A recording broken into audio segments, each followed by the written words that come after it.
Hello everyone, welcome back to my channel. तो इस वाले वीडियो में मैं CSIR नेट जून 2020 का एक और क्वेश्चन सॉल्व करवाने वाली हूँ। इससे पहले मैंने पार्ट सी में आया हुआ एक और क्वेश्चन ऑलरेडी सॉल्व करवा के रखा है। मैं उस वाले वीडियो का लिंक भी नीचे डिस्क्रिप्शन बॉक्स में दे दूँगी, आप चाहे तो वहाँ से उसको चेक कर सकते हो।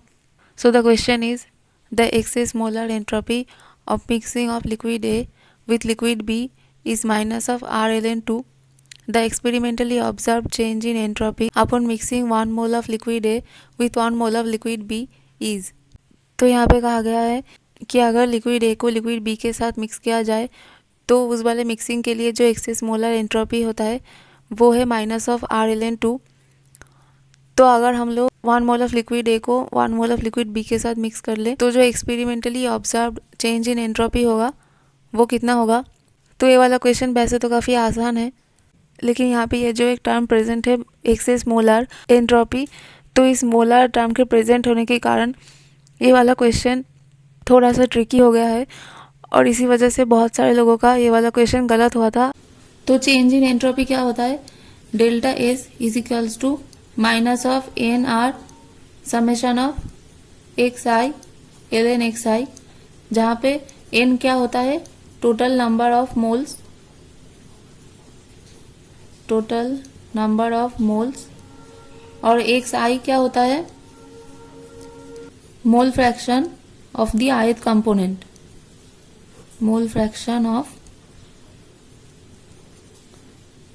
ith component.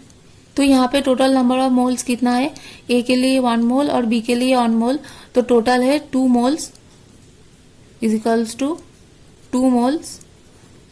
ए के लिए मोल फ्रैक्शन क्या होगा, x A is equals to n A divided by n, मतलब number of moles of A present divided by total number of moles is equals to A का हमने लिया है 1 मोल और ओवरऑल हमारे पास है 2 मोल्स, तो हाफ, और एक्स बी कितना होगा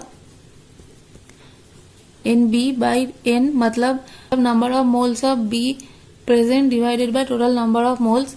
तो बी का हमने 1 मोल लिया है और टोटल नंबर ऑफ मोल्स है 2, तो एक्स बी का वैल्यू भी होगा हाफ और यहाँ पे एक्स ए का वैल्यू भी है हाफ।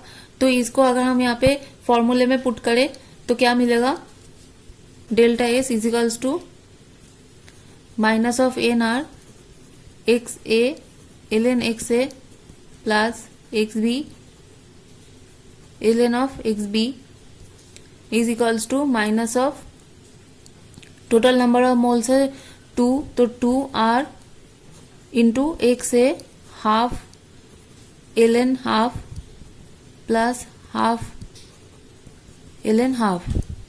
तो इसको अगर हम ऐड करें minus of 2r into ln half is equals to minus of 2r ln1 minus ln2। अब ln1 का वैल्यू होता है 0, so is equals to 2r ln2। और क्वेश्चन में क्या गिवन है कि एक्सेस जो मोलर एंट्रोपी है वो है माइनस ऑफ r ln2, तो हम लोगों को जो ऑब्जर्व चेंज इन एंट्रोपी होगा वो होगा ये जो कैलकुलेटेड वैल्यू है, इसके साथ अगर हम लोग एक्सेस मोलर एंट्रोपी को ऐड कर दे तो हम लोगों को ओवरऑल चेंज इन एंट्रोपी जो है वो मिल जाएगा। तो ऑब्जर्व्ड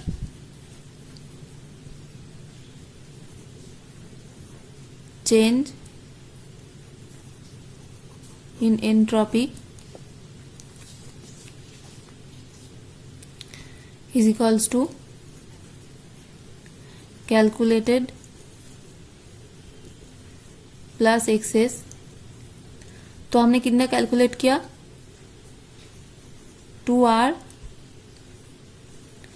ln2 और एक्सेस कितना दिया गया है minus of r ln2, so overall plus r ln2।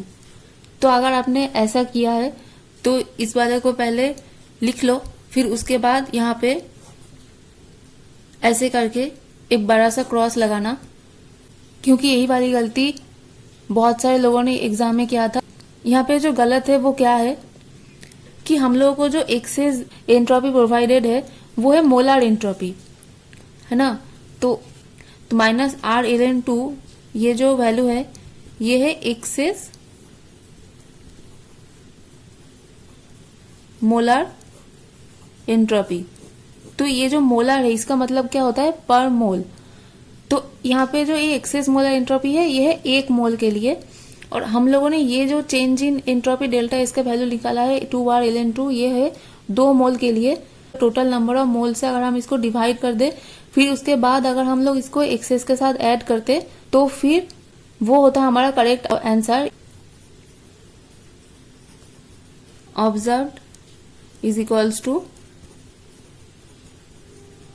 Calculated plus excess is equals to 2r ln 2 divided by 2 plus of minus of r ln 2 is equals to r ln 2 plus of minus r ln 2 is equals to 0। तो हमारा option C जो है वो correct option हो जाएगा इस वाले question के लिए। लेकिन अगर हम लोग ऐसे सॉल्व करते तो ऑप्शन डी को हम मार्क करके आ जाएंगे। तो ऐसे करके हमारे एग्जाम में टाइम भी चला जाएगा और ऊपर से नेगेटिव मार्किंग भी हो जाएगा इस क्वेश्चन के लिए। तो ऐसे ही छोटी छोटी चीजों को ध्यान रखना होता है नेट के एग्जाम में। तो आई होप कि ये वाला क्वेश्चन आप लोग समझ गए होंगे। मिलते हैं अगले वीडियो में। Thanks for watching.